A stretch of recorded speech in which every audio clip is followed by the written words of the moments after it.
Hello friends, today we are discussing the mathematical logic. This is our second lecture. In that lecture we learn what is logical connectives and where it is used. So first, what are the logical connectives? So its definition is the word or phrases which are used to connect two statements are called logical connectives. म्हणजेच काय, जे words असतील किंवा phrases असतील जे दोन स्टेटमेंटला जोडण्यासाठी use केले जातात त्याला लॉजिकल कनेक्टिव्ह्ज म्हणतात. म्हणजेच काय, आपल्याला स्टेटमेंट म्हणजे काय आपल्याला माहित आहे का, ज्याची ट्रूथ व्हॅल्यू एक तर टी असू शकते, म्हणजे ट्रू असू शकते किंवा फॉल्स असू शकते, दोन्ही एकाच वेळेस असू शकत नाही, अशा सेंटेन्सला स्टेटमेंट म्हणतात. हे आपण मागच्या लेक्चर मध्ये बघितलेलं आहे. आता यामध्ये आपण बघतोय का कनेक्टिव्ह्ज म्हणजे काय. तर कनेक्टिव्ह्ज हे वर्ड्स आहेत किंवा फ्रेजेस आहेत जे दोन सेंटेन्सला जोडण्यासाठी यूज केले जातात. तर नेमके कोणते कोणते कनेक्टिव्ह्ज आहेत ते आपण बघू. तर कनेक्टिव्ह्ज मध्ये पहिला कनेक्टिव्ह आहे and, second one or, if then, if and only if and not. हे कनेक्टिव्ह असे आहेत का जे दोन सेंटेन्सला जोडण्यासाठी वापरले जातात. आपण नेहमी वापरत असतो अँड वापरतो, ऑर वापरतो, इफ देन वापरतो, इफ अँड ओनली इफ वापरतो आणि नॉट वापरतो. तर हे कनेक्टिव्हच्या बद्दल आपण या लेक्चर मध्ये स्टडी करणार आहोत. तर त्यानंतर आता पुढचा पॉइंट आहे सिंपल स्टेटमेंट. आता स्टेटमेंट म्हणजे काय आपल्याला तर माहिती आहे, पण आता नेमकं सिंपल स्टेटमेंट म्हणजे काय. A statement which cannot be split further into two or more statements is called a simple statement. म्हणजे असं स्टेटमेंट आहे जे स्प्लिट होऊ शकत नाही, ब्रेक होऊ शकत नाही, दोन किंवा त्यापेक्षा जास्त स्टेटमेंट मध्ये, अशाला आपण सिंपल स्टेटमेंट म्हणतो. कंपाउंड स्टेटमेंट,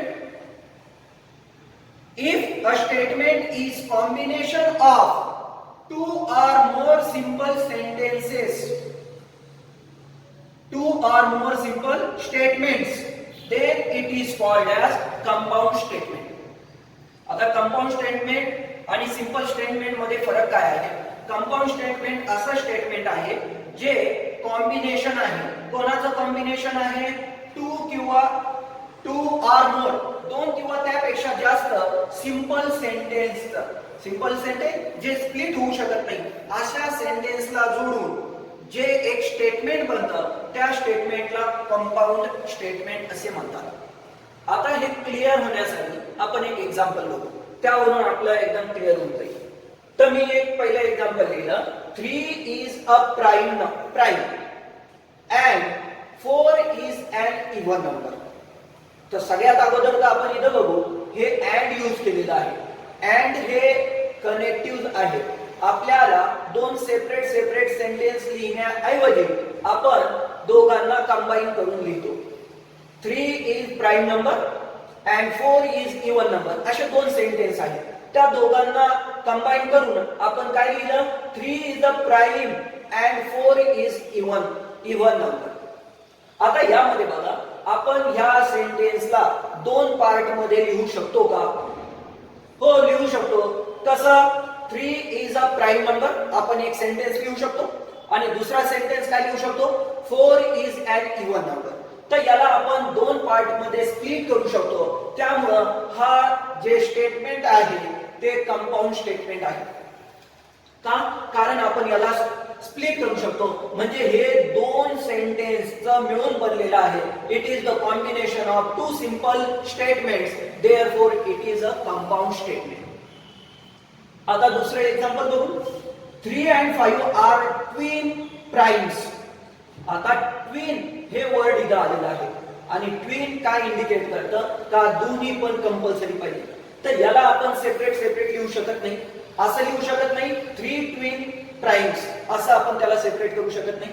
याला लिहिण्यासाठी आपल्याला 3 and 5 आर ट्विन प्राइम्स असंच लिहावं लागेल. याला दोन स्टेटमेंट मध्ये, दोन सिंपल स्टेटमेंट मध्ये आपल्याला कन्वर्ट करता येणार नाही. त्यामुळे हे काय झालं, simple statement. It cannot be split into 2 or more statements. Therefore it is simple statement. समजलंय काय सांगितलं याच्यामध्ये? जर दोन स्टेटमेंटचं कॉम्बिनेशन असेल तर त्याला कंपाऊंड स्टेटमेंट म्हणतात, आणि जर असं स्टेटमेंट आहे का जे स्प्लिट होऊ शकत नाही, म्हणजे ते कोणाचं कॉम्बिनेशन नाहीये, अशाला सिंपल स्टेटमेंट म्हणतात. आता आपण जे कनेक्टिव्ह बघत आहोत, नेमकं जे इथं आपण त्याचं डिस्कशन केलं का कोणते कोणते कनेक्टिव्ह आहेत त्यावर आपण चर्चा करू. तर पहिलं कनेक्टिव्ह आहे कंजंक्शन, म्हणजे ज्यामध्ये अँड येणार आणि त्याला डिनोट करणार या सिंबॉल. हे जे सिंबॉल आहे ते कंजंक्शनचं सिंबॉल आहे. तर आपण याची डेफिनेशन बघू. If two statements are combined using connective and, जर आपण दोन स्टेटमेंट कंबाईन केले आणि ते कंबाईन करण्यासाठी अँड हा वर्ड यूज केला तर आपण त्याला म्हणणार conjunction. If two statements are combined using the connective and, then it is called as conjunction. तर दोन स्टेटमेंटला कंबाईन करण्यासाठी जर आपण and वापरलं तर ते आपलं कंजंक्शन होईल. आता याच्यासाठी ट्रूथ टेबल आहे, आणि ट्रूथ टेबल मध्ये आपल्याला माहित आहे काय असणार, तर एक p एक, आता हे कॉम्बिनेशन आहे किती, दोन स्टेटमेंटचं. तर आपण पहिलं p एक स्टेटमेंट आहे असं मानू, Q दुसरा स्टेटमेंट आहे असं मानू, आणि दोघांना कंबाईन करून P and Q असं एक कंबाईन स्टेटमेंट आहे असं मानू. तर यामध्ये P मे बी ट्रू असू शकतं, त्यावेळेस Q ट्रू असू शकतं, म्हणजे P and Q ट्रू असू शकतात दोन्ही पण. P ट्रू असू शकतं, Q फॉल्स असू शकतं. P फॉल्स असू शकतं, Q ट्रू असू शकतं, आणि P आणि Q दोन्ही पण फॉल्स असू शकतात. ह्या चार पॉसिबिलिटीज आहेत, आणि याच्या बेसवरच आपल्याला प्रत्येक कनेक्टिव्हचे ट्रूथ टेबल बघायचे, नेमकं त्याची कंबाईन करून ट्रूथ व्हॅल्यू काय येणार आहे.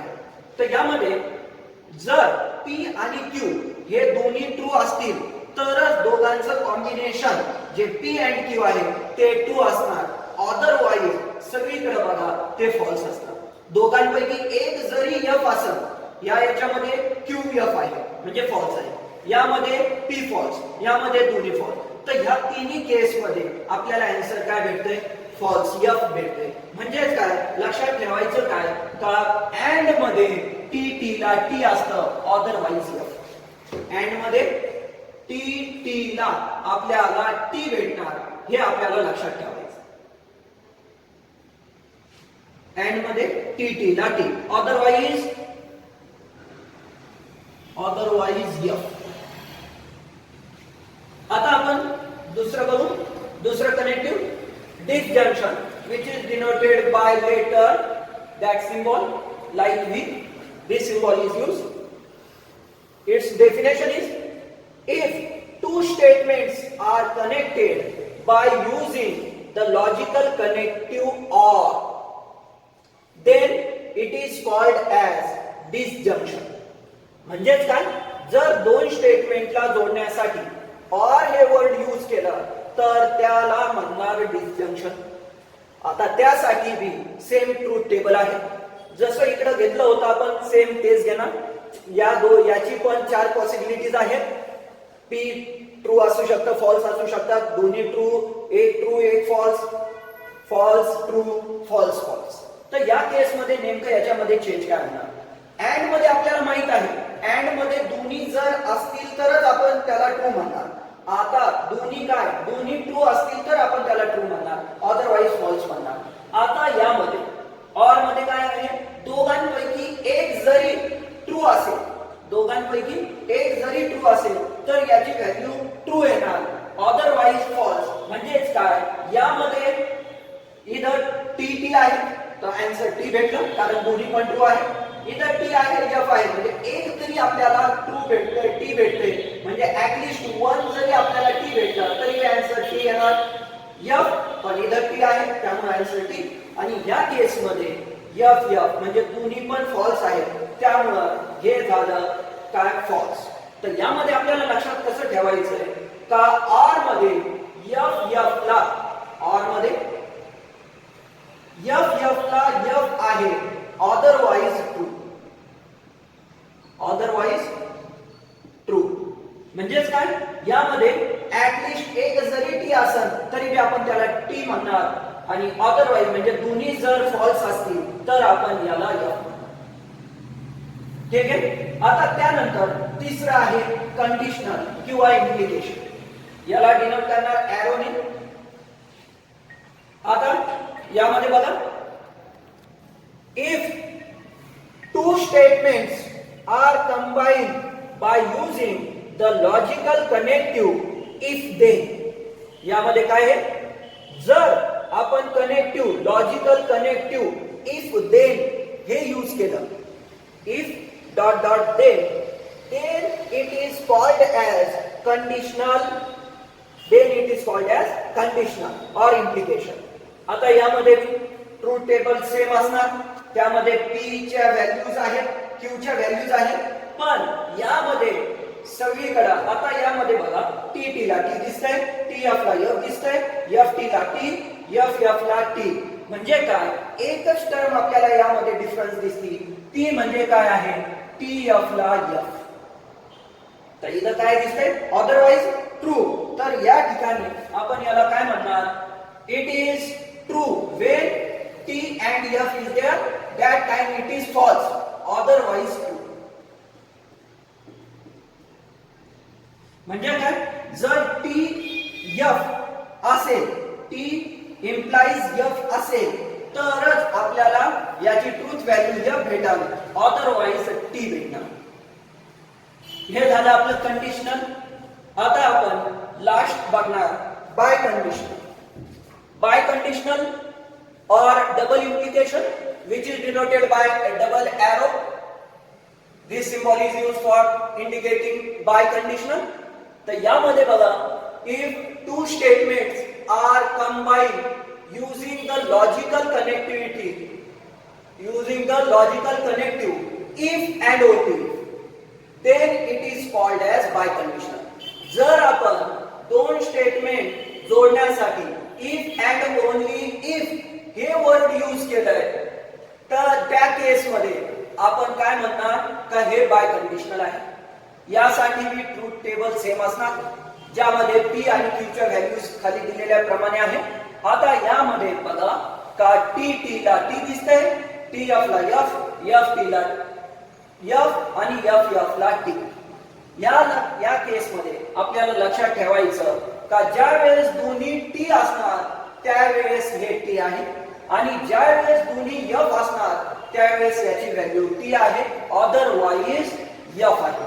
म्हणजे काय टी टी असेल तर टी एफ एफ असेल तर एफ अदरवाइज एफ एफ असेल तर टी टी टी असेल तर टी एफ एफ असेल तरी टी आणि अदरवाइज म्हणजे टी एफ किंवा एफ टी असेल तर त्या केस मध्ये अदरवाइज एफ. म्हणजे लक्षात ठेवायला बी सोपं आहे.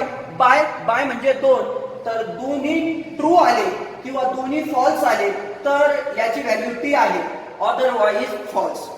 बाय कंडिशनल बाय म्हणजे दोन तर त्यामुळे दोन्ही पण जर टी टी आले किंवा दोन्ही पण एफ एफ आले तर आपल्याला आन्सर टी भेटणार अदरवाइज एफ भेटणार. आणि आता last connective negation of statement which is denoted by this symbol negation. For any given statement P, there is another statement which is defined to be true when P is false and false when P is true is called negation of P. म्हणजे काय आपण जर एक कोणताही statement घेतलं ज्याला नाव दिलं P तर त्याचं निगेशन जर हे P ट्रू असेल जर हे P ट्रू असेल तर त्याचं निगेशन फॉल्स येईल. जर हे P फॉल्स असेल तर त्याचं निगेशन ट्रू येईल. याला म्हणणार निगेशन ऑफ स्टेटमेंट. ठीक आहे. तर there is for any given one statement P, there is another statement which is defined to be true. म्हणजे another statement हे true होईल कधी, when P is false. जर P false असेल तर जे दुसरा another statement जे निगेशन घेणार आहे ते true होईल. and when and it is false म्हणजे जे another statement आहे ते false होईल कधी, when P is true, then it is known as negation of statement. Truth table एकदम सोपं. जर टी असेल तर त्याचं निगेशन एफ होईल, एफ असेल तर त्याचं निगेशन टी होईल. ओके, अशा प्रकारे आपण जे बघितले तर 5 कनेक्टिव्ह बघितले आणि या 5 कनेक्टिव्ह मध्ये आपल्याला लक्षात ठेवण्यासाठी 5 गोष्टी आहेत. त्यामध्ये अँड साठी बघा, अँड साठी टी टी ला टी असणार, टी टी ला टी असणार, अदरवाइज फॉल्स असणार, एफ असणार. दुसरं बघणार डिस्जंक्शन और जर असेल तर त्यामध्ये एफ एफ ला एफ असणार, अदरवाइज टी असणार, एफ एफ ला एफ असणार, अदरवाइज टी असणार. आता त्यानंतर कंडिशनल किंवा इम्प्लिकेशन साठी काय असणार, टी एफ जर असेल तरच एफ आहे, टी एफ जर असेल तर एफ आहे, अदरवाइज टी. या सगळ्यांची व्हॅल्यू टी असणार, फक्त एकाच केस मध्ये याची व्हॅल्यू एफ आहे, ती म्हणजे टी एफ. आणि सेकंड लास्ट बाय कंडिशनल, यामध्ये बाय नुसार आपण लक्षात ठेवू शकतो काय, जर दोन्ही पण ट्रू असतील किंवा दोन्ही पण फॉल्स असतील तर आपल्याला त्याची ट्रूथ व्हॅल्यू टी भेटणार, अदरवाइज फॉल्स भेटणार. आणि निगेशनचं जे सोपं आहे, टी असेल तर त्याचं निगेशन एफ आणि एफ असेल तर त्याचं negation T. Okay, in that way we have completed this lecture. In next lecture we will see the examples of conjunction, disjunction, conditional, biconditional and negation. Okay, thank you.